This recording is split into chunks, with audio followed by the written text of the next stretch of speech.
আসসালামু আলাইকুম। বিবিসি আন্তর্জাতিক বিশ্ব সংবাদে আপনাকে স্বাগত। শুরুতে সংবাদ শিরোনাম, পরে বিস্তারিত। বাংলাদেশের সর্বশেষ গুরুত্বপূর্ণ আপডেট সংবাদে আপনাকে স্বাগত। শুরুতেই সংবাদ শিরোনাম, পরে বিস্তারিত।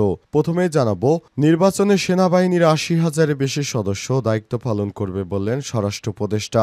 আসন্ন ত্রয়োদশ জাতীয় সংসদ নির্বাচনে সেনাবাহিনীর ৮০,০০০-এর বেশি সদস্য দায়িত্ব পালন করবে বলে জানিয়েছেন অন্তর্বর্তীকালীন সরকারের স্বরাষ্ট্র উপদেষ্টা লেফটেন্যান্ট জেনারেল জাহাঙ্গীর আলম চৌধুরী। এছাড়াও মাঠে থাকবে সেনাবাহিনী, বিজিবি ও র্যাবের সদস্যরা। আজ কেরানীগঞ্জের তেঘরিয়া উচ্চ বিদ্যালয় ভোটকেন্দ্র পরিদর্শন শেষে সাংবাদিকদের এসব কথা জানান তিনি। এরপর জানাবো, ট্রাম্পের পাল্টা শুল্ক মোকাবেলায় ভূরাজনৈতিক ফাঁদে পা দেয়নি সরকার। ট্রাম্পের পাল্টা শুল্ক মোকাবেলায় ভূরাজনৈতিক ফাঁদে পা দেয়নি অন্তর্বর্তীকালীন সরকার। বস্ত্রকল মালিকদের সংগঠন বিটিএম এর সংবর্ধনা অনুষ্ঠানে সব কথা বলেছেন নিরাপত্তা উপদেষ্টা ড খলিলুর রহমানের সময়। ব্যবসায়ীরা বলেন, যুক্তরাষ্ট্রের বাজারে প্রতিযোগিতায় এগিয়ে থাকার সম্ভাবনা কাজে লাগাতে অভ্যন্তরীণ সংকট নিরসনে উদ্যোগী হতে হবে সরকারকে। এদিকে নেতাকর্মীদের প্রতি ছাত্রদলের জরুরি নির্দেশনা। সামাজিক যোগাযোগ মাধ্যমে দায়িত্বশীলতা এবং শৃঙ্খলা বজায় রাখতে নেতাকর্মীদের প্রতি জরুরি নির্দেশনা জারি করেছে জাতীয়তাবাদী ছাত্রদল। আজ দপ্তর সম্পাদক মোহাম্মদ জাহাঙ্গীর আলম স্বাক্ষরিত এক বিবৃতিতে এই নির্দেশনা জারি করা হয়। এদিকে উপদেষ্টাদের দুর্নীতির অভিযোগ সাত্তারের ব্যক্তিগত বলছেন বিএনপির মহাসচিব মির্জা ফখরুল ইসলাম আলমগীর। নাম উল্লেখ না করে কয়েকজন উপদেষ্টার বিরুদ্ধে দুর্নীতির অভিযোগ তোলেন সাবেক সচিব এবিএম আব্দুস সাত্তার। এই বক্তব্য নিয়ে প্রতিক্রিয়া জানিয়ে বিএনপির মহাসচিব মির্জা ফখরুল ইসলাম বলেছেন, আব্দুস সাত্তারের বক্তব্য তার ব্যক্তিগত বিষয়, এটি বিএনপির কোনো নিজস্ব বক্তব্য নয়। এবং সর্বশেষ জানাবো, ভুল চিকিৎসায় নবজাতকের মৃত্যু, পরিবারকে ৫ কোটি টাকা দিতে রুল তদন্তের নির্দেশ। রাজধানীর ডেল্টা মেডিকেল কলেজ হাসপাতালে জন্ডিসের চিকিৎসা করতে গিয়ে নবজাতকের হাত ভেঙে দেওয়ার ঘটনায় ৫ কোটি টাকা ক্ষতিপূরণ কেন দেয়া হবে না তা জানতে চেয়ে রুল জারি করেছে হাইকোর্ট। প্রিয় দর্শক, একই সঙ্গে তারা চিকিৎসার অবহেলাজনিত কারণেও হাইকোর্টে গিয়ে কারণ দর্শানোর নোটিশ জারি করা হয়েছে। প্রিয় দর্শক, এতক্ষণ শুনছিলেন সংবাদ শিরোনাম, এবারে বিস্তারিত। তবে তার আগে বন্ধুরা, অনুরোধ থাকবে সংবাদটিতে একটি লাইক দিন। এই চ্যানেল আপনি নতুন হয়ে থাকলে আমাদের সংবাদটি দেখতে দেখতে চ্যানেলটি সাবস্ক্রাইব করে রাখুন। কমেন্ট করে বন্ধুরা আপনার মূল্যবান মতামত জানিয়ে দিন আপনি বিশ্বের কোন দেশ থেকে বা বাংলাদেশের কোন স্থান থেকে আমাদের সংবাদটি দেখছেন এবং শুনছেন। আর বন্ধুরা, এই সংবাদটি আপনার সোশ্যাল মিডিয়া ফেসবুকে শেয়ার করে বন্ধুদেরও দেখার সুযোগ করে দিন। এবারে বিস্তারিত। নির্বাচনে সেনাবাহিনীর ৮০,০০০-এর বেশি সদস্য দায়িত্ব পালন করবে বলেন স্বরাষ্ট্র উপদেষ্টা। আসন্ন ত্রয়োদশ জাতীয় সংসদ নির্বাচনে সেনাবাহিনীর ৮০,০০০-এর বেশি সদস্য দায়িত্ব পালন করবে বলে জানিয়েছেন অন্তর্বর্তীকালীন সরকারের স্বরাষ্ট্র উপদেষ্টা লেফটেন্যান্ট জেনারেল অবসরপ্রাপ্ত জাহাঙ্গীর আলম চৌধুরী। এছাড়াও মাঠে থাকবে নৌবাহিনী, বিজিবি ও র্যাবের সদস্যরা। আজ কেরানীগঞ্জের তেঘরিয়া উচ্চ বিদ্যালয় ভোটকেন্দ্র পরিদর্শন শেষে সাংবাদিকদের এই কথা জানান তিনি। স্বরাষ্ট্র উপদেষ্টা জানিয়েছেন, বর্তমানে আইন শৃঙ্খলা পরিস্থিতিতে দেশে অবাধ ও সুষ্ঠু নির্বাচন ভোট সম্ভব, তবে রাজনৈতিক দলগুলো সহযোগিতা প্রয়োজন। নির্বাচনের সময় পুলিশ সদস্যদের কাছে বডি ক্যামেরা থাকবে। ভোট যেন সুষ্ঠু ও উৎসব মুখর হয় সেজন্য সরকারের সব ধরনের প্রচেষ্টা থাকবে। তিনি আরও জানিয়েছেন, নিরীহ নিরপরাধ ব্যক্তি যেন আইনের আওতায় না আসে সে বিষয়ে সতর্ক থাকতে হবে। টাকার লোভে অনেকের নামে জুলাই আগস্টের মামলা হয়েছে, কোনো নিরীহ মানুষ যেন হয়রানির শিকার না হয় সেজন্য স্বরাষ্ট্র মন্ত্রণালয় থেকে নির্দেশনা জারি করা হয়েছে। আইনশৃঙ্খলা পরিস্থিতি নিয়ে স্বরাষ্ট্র উপদেষ্টা জানিয়েছেন, গত জুলাই থেকে এই আইনের পরিস্থিতি উন্নতি হয়েছে। থানায় কেউ আসতো না, আনসার বাহিনী বিদ্রোহ করেছিল, অন্যান্য বাহিনীগুলো অতটা সক্রিয় ছিল না। এখন হয়তো আমরা কাঙ্ক্ষিত পরিস্থিতিতে পৌঁছাতে পারিনি, তবে পরিস্থিতি যে পর্যায়ে রয়েছে আমাদের নির্বাচন করতে কোনো সমস্যা নেই। তবে বাংলাদেশের স্বাধীনতার পরে আইনশৃঙ্খলা পরিস্থিতি ভালো ছিল এমন খবর পাওয়া যায়নি বলেও জানিয়েছেন স্বরাষ্ট্র উপদেষ্টা লেফটেন্যান্ট কর্নেল জাহাঙ্গীর আলম চৌধুরী।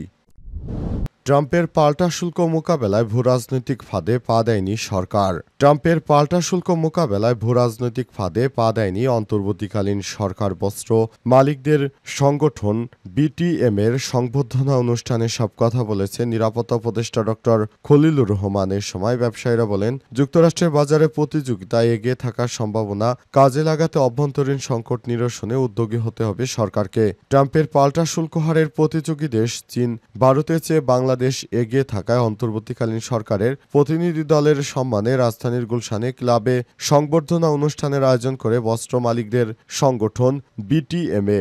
অনুষ্ঠানে নিজেদের অভিজ্ঞতা তুলে ধরে সরকারের নিরাপত্তা উপদেষ্টা খলিলুর রহমান বলেছেন, যুক্তরাষ্ট্রের সঙ্গে দ্বিপক্ষীয় চুক্তিটি বাতিল এবং বাস্তবায়নযোগ্য, যেখানে ভূরাজনৈতিক কোনো ইস্যু জড়িত নেই। তিনি আরও বলেছেন, তিনটি মূলনীতির উপর ভিত্তি করে সরকার যুক্তরাষ্ট্রের সঙ্গে পাল্টা শুল্ক নিয়ে দর কষাকষি করছে। এর মধ্যে একটি হচ্ছে, পরবর্তী নির্বাচিত সরকার এসে এই চুক্তির কোনো অংশ পরিবর্তন, পরিমার্জন বা বাতিল করতে পারবে না, তবে পাল্টা শুল্ক ভবিষ্যতে আরও কমতে পারে। এ সময় ব্যবসায়ীরা বলেন, শুল্ক নিয়ে দুশ্চিন্তা কেটে গেছে, সামনে এসেছে সম্ভাবনা, যা কাজে লাগাতে জ্বালানি ব্যাংক এবং কাস্টমসের জটিলতা নিরসনের আহ্বান জানান তারা। তুলে ধরেন যুক্তরাষ্ট্রের শুল্ক হার আরও কমার উপায়। বিজিএমও সভাপতি মাহমুদ হাসান খান বলেছেন, শুল্কের হার আরও কমানোর চেষ্টা করতে হবে। 4 থেকে 5% যাই কমানো যায় সেটা কমানোর চেষ্টা করতে হবে। পাল্টা শুল্ক দিয়ে দর কষাকষির এক পর্যায়ে আমরা বেশ শঙ্কিত ছিলাম, কারণ শুল্ক কমাতে না পারলে আমাদের ব্যবসা হারানোর সংখ্যা তৈরি হতো। এ নিয়ে ব্যবসায়ীরা বিভিন্ন কথা বলছেন, পরামর্শ দিয়েছেন, উদ্বেগ জানিয়েছেন। এ নিয়ে কিছু জায়গায় ভুল বোঝাবুঝি হয়েছে, তবে আমরা যে যাই বলছি তা সচেতন নাগরিক হিসেবে বলছি এবং করছি। নেতাকর্মীদের প্রতি ছাত্রদলের জরুরি নির্দেশনা জারি। সামাজিক যোগাযোগ মাধ্যম ব্যবহারে দায়িত্বশীলতা এবং শৃঙ্খলা বজায় রাখতে নেতাকর্মীদের প্রতি জরুরি নির্দেশনা জারি করেছে জাতীয়তাবাদী ছাত্রদল। দপ্তর সম্পাদক মোহাম্মদ জাহাঙ্গীর আলম স্বাক্ষরিত এক বিবৃতিতে এই নির্দেশনা দেওয়া হয়েছে।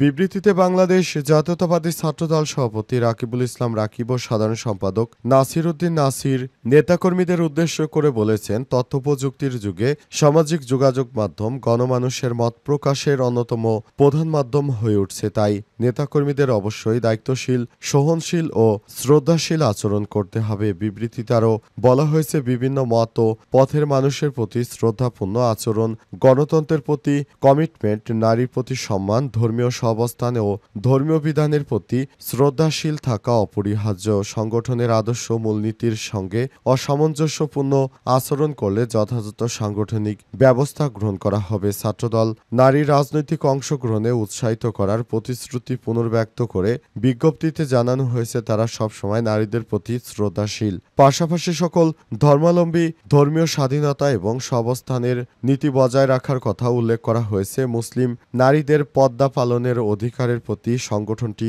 পূর্ণ শ্রদ্ধাশীল এবং সেকুলারিজমের নামে পর্দার উপর কড়াকড়ি আরোপের প্রচেষ্টার বিরোধিতা অব্যাহত রাখবে বলেও জানানো হয়। এছাড়াও নেতাকর্মীদের সামাজিক যোগাযোগ মাধ্যমে বিনয়, পরিশীলতা, সহনশীলতা, সাংগঠনিক শৃঙ্খলা এবং পারস্পরিক সৌহার্দ্যের মূলনীতি অনুসরণের আহ্বান জানানো হয়। উপদেষ্টাদের দুর্নীতির অভিযোগ সাত্তারের ব্যক্তিগত, বিএনপি নয় বললেন মির্জা ফখরুল। নাম উল্লেখ না করে কয়েকজন উপদেষ্টার বিরুদ্ধে দুর্নীতির অভিযোগ তোলেন সাবেক সচিব এবিএম আব্দুস সাত্তার। এই বক্তব্য নিয়ে প্রতিক্রিয়া জানিয়ে বিএনপির মহাসচিব মির্জা ফখরুল ইসলাম আলমগীর বলেছেন, এটি আব্দুস সাত্তারের একান্ত ব্যক্তিগত মত, বিএনপির নয়। দিবাগত রাতে বাসসকে দেয়া এক প্রতিক্রিয়ায় মির্জা ফখরুল অন্তর্বর্তীকালীন সরকারের উপদেষ্টাদের সততার উপর পূর্ণ আস্থা প্রকাশ করেছেন। আব্দুস সাত্তারের বক্তব্যের বিষয়টি উল্লেখ করে বিএনপির মহাসচিব বলেছেন, আমি বলতে চাই, হুইচ ইজ নট আওয়ার্স, এটার সঙ্গে আমাদের বিএনপির কোনো সম্পর্ক নেই। আমরা প্রধান উপদেষ্টা সহ অন্তর্বর্তীকালীন সরকারের সব উপদেষ্টাকে অত্যন্ত সম্মান করি এবং তাদের উপর আস্থা আছে। আমাদের ইন্টিগ্রিটির সততা উপর আমরা আস্থা রাখি। কয়েকটি পত্রিকায় সাবেক সচিব এবিএম আব্দুস সাত্তারের বরাত দিয়ে 8 উপদেষ্টাকে নিয়ে বক্তব্যের বিষয় বিএনপির কোনো সম্পর্ক নেই উল্লেখ করে তিনি বলেছেন, মহাসচিব বলেন, আমি স্পষ্ট ভাষায় বলতে চাই, ওই বক্তব্যের দায় সম্পূর্ণভাবে ওনার নিচের দলের সঙ্গে কোনো সম্পর্ক নেই। গতকাল রাজধানীর ব্যায়াম মিলনায়তনে বাংলাদেশ অ্যাডমিনিস্ট্রেটিভ অ্যাসোসিয়েশনের এক সেমিনারে অভিযোগ করেছেন অফিসার্স ক্লাবের সাধারণ সম্পাদক ও বৈষম্যবিরোধী কর্মচারী ঐক্য ফোরামের সভাপতি আব্দুস সাত্তার। তিনি বিসিএস প্রশাসন ক্যাডারের ৮২তম ব্যাচের কর্মকর্তা, তবে তিনি উপদেষ্টার নাম বলেননি বলে জানান তিনি। অবশেষে জানা গেল এটি তার ব্যক্তিগত বক্তব্য ছিল।